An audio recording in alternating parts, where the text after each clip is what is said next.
Hadirin yang dihormati, majlis mempersilakan Saudari Wan Alisha Zahra binti Wan Yusrizat, Ketua Murid Sekolah Kebangsaan Islam untuk menyampaikan ucapan. Dipersilakan.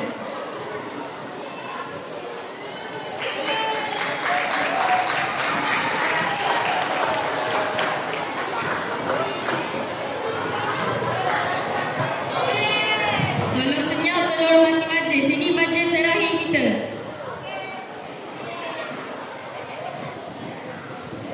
Assalamualaikum warahmatullahi wabarakatuh. Salam sejahtera dan salam hormat. Yang berusaha Encik Alias bin Arifin, Guru Besar Sekolah Kebangsaan Islam.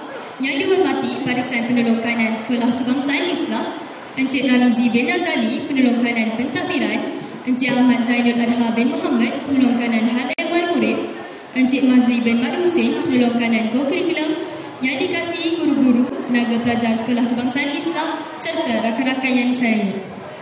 Terlebih dahulu, saya ingin mengucapkan terima kasih kerana memberi peluang kepada saya untuk menyampaikan sepatah dua kata pada hari yang istimewa ini.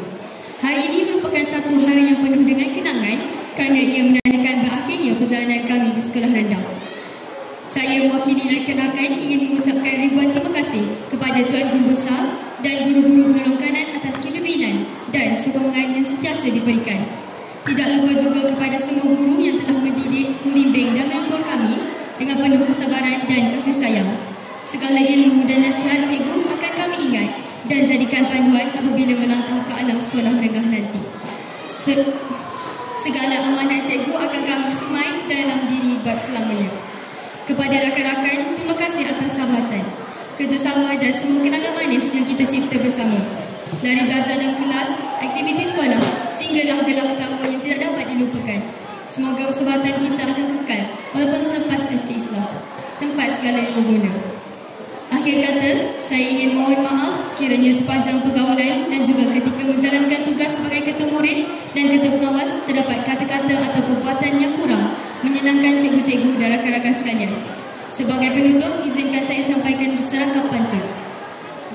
Pergi ke taman meletik menati, disimpan rapi di dalam raga. Jasa budi cikgu diingin hati, menjadi bekalan sepanjang masa. Sekian, wabillahi taufik wal hidayah. Wassalamualaikum warahmatullahi wabarakatuh. Sekian, terima kasih.